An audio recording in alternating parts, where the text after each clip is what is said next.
malapit pa talaga oh. Yun. Alam niya kasi na wala kaming maihagis eh. Kaya lumapit siya mga. Pasok pa ako mamaya, idol. Papasok ka pa mamaya, idol, das magutom.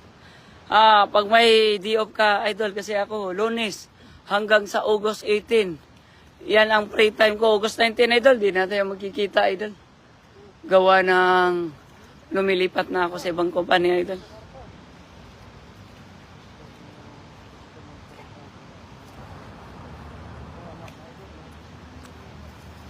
Ayun, shout out kay Master. Master. Si Master ba yan? Ha?